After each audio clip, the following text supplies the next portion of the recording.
Terima kasih buat semua kawan-kawan karena Anda berkunjung ke channel F Serbundo. Materi kita dalam seminar dan dialog sosial multi stakeholder yang diselenggarakan tanggal 5 Juli tahun 2022 di Medan, Sumatera Utara adalah presentase dari Bapak Sumarjono Saragih, Ketua GAPKI Gabungan Pengusaha Kelapa Sawit Indonesia. Judul, Serikat Buruh dan Perusahaan adalah Mitra Strategis, dengan moto, mewujudkan kerja layak untuk sawit berkelanjutan. Selamat mengikuti video presentasinya. Dan pusat risetnya juga di Sumatera Utara kalau tidak salah ya. Iya, salah seperti jadi memang Sumatera Utara barometer sawit Indonesia. Silakan Bang Sumarjono, saya persilakan. Para narasumber, saya mohon izin didahulukan. Terima kasih. Secara umum apa yang disampaikan oleh Presiden kita punya program sama gitu. Jadi saya tadi begitu duduk di sana langsung menyala semangat saya. Terima kasih Bang Aung sudah nyalakan semangat saya. Baik, Bapak Ibu, saya dikasih tema di tahun kita itu serikat buruh dan perusahaan adalah mitra strategis.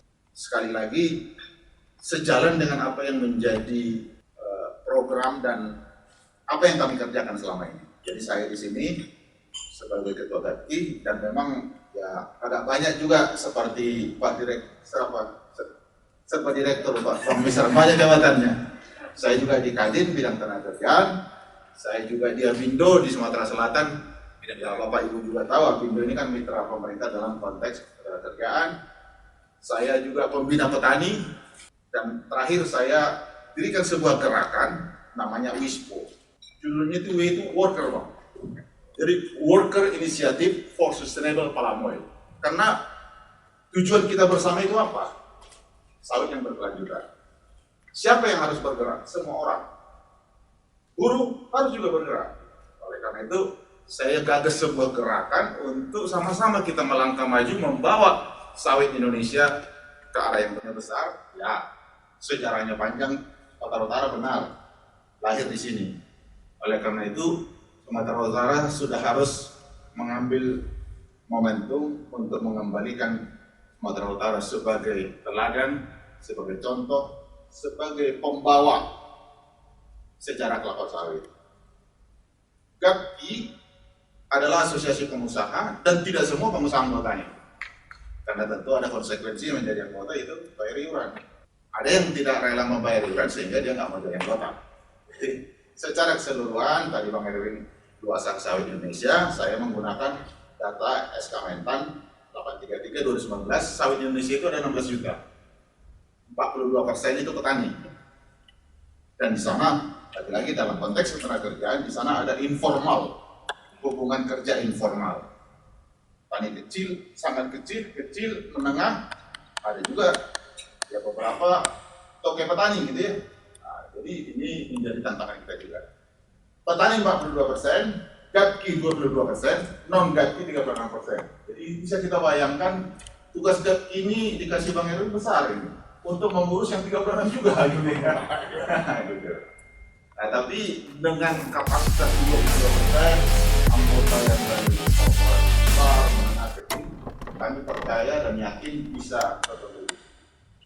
Lanjut. Secara kontribusi ekonomi khususnya dari Demak, karena 70% sawit kita itu harus diekspor. Kalau tidak melimpah, akhirnya harga murah seperti yang kita alami sekarang.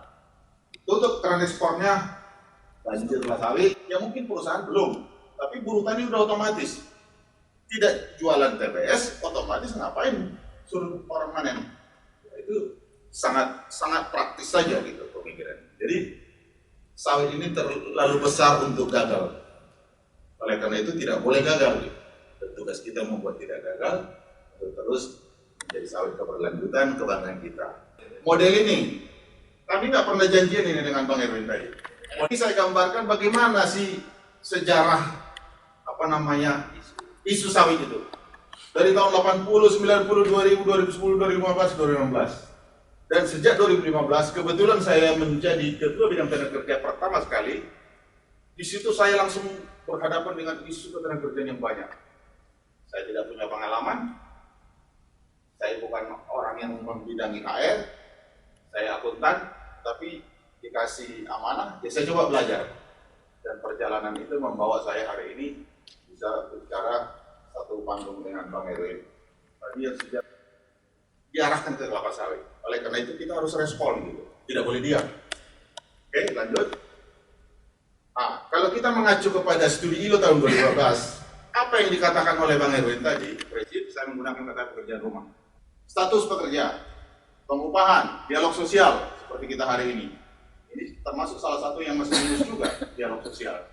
Pekerja anak, gender, tadi Pak Kadis sudah sebutkan, hampir semua kita mengatakan, Bang Erwin juga sebutkan gitu. Gender, pekerja anak, K3, nah, tadi belum ada yang menyebut K3 ini. Padahal ini salah satu yang serius. Pengawasan, ya, Bapak dari pemerintah lebih tahu apa kendalanya. Dengan semuanya itu, apa yang kami lakukan sebagai GAPKI? Saya sebagai penerima amanah di bidang tenaga kerja, saya coba lakukan sesuatu dengan apa yang saya tahu, saya miliki, dan saya yakini bahwa ini harus direspon. Respon konkret. Ini satu contoh inisiatif. Ini memang belum di launching, makanya di situ coming soon. Tapi ini sebuah hasil kolaborasi dari sebuah proses dialog sosial. Kita susun buku ini bahwa sawit Indonesia ramah anak. Itulah impian kita, itulah tujuan kita. Tapi bagaimana caranya? Di sini ada tipsnya, ada panduan praktisnya, ada contoh baiknya. Kita tidak juga bisa menolak bahwa banyak jejak-jejak, banyak contoh praktek baik. Tadi Bang misalnya katakan juga, yang menjadi persoalan, bagaimana itu semua direplikasi, dilakukan, dipatuhi, menjadi standar semua industri.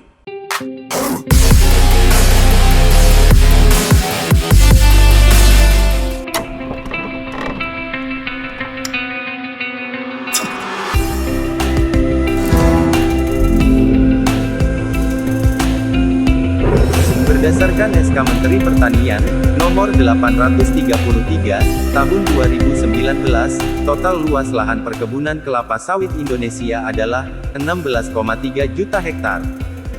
Gabungan Pengusaha Kelapa Sawit Indonesia, GAPKI, 22%, petani, 42% dan non-GAPKI 36%. Pendirian GAPKI. GAPKI didirikan pada bulan Februari tahun 1981, di Medan, Sumatera Utara, yang diinisiasi oleh perusahaan perkebunan negara dan swasta. Tujuan GAPKI adalah menyatukan para pengusaha di bidang perkebunan kelapa sawit dan produsen CPO, minyak sawit mentah, yang terus berkembang. Keanggotaan GAPKI, 710 anggota, tersebar di 14 cabang, luas lahan lebih kurang 3,6 juta hektar. Produksi, konsumsi dan ekspor minyak sawit dalam negeri naik terutama karena penggunaan untuk biodiesel. Produksi dalam 3 tahun terakhir stagnan. Ekspor selama pandemi turun. Tahun 2022 diperkirakan produksi, konsumsi dan ekspor naik, terutama karena penggunaan untuk biodiesel. Isu sawit, mitos atau fakta. Pada tahun 1980, kebun sawit penyebab polusi dan merusak lingkungan. Pada tahun 1990, minyak sawit mengandung kolesterol. Pada tahun 2000, kebun sawit penyebab habisnya orang utan dan biodiversity. Pada tahun 2010, industri sawit dituduh sebagai penyebab kerusakan iklim dunia. Pada tahun 2015, kebun sawit pelaku utama deforestasi dan membuka lahan gambut sehingga mengakibatkan kebakaran. Isu pada tahun 2016 adalah hak asasi manusia, HAM, dan pekerja.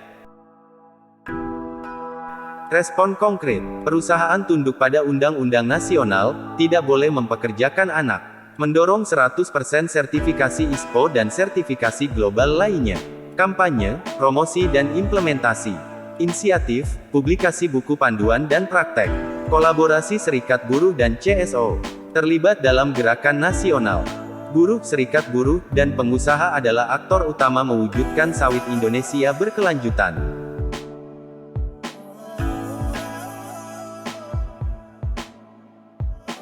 Relasi keduanya harus dirawat dan dibangun secara berkelanjutan pula. Salah satu kuncinya adalah mengembangkan dialog sosial yang progresif. Sumarjono Saragih.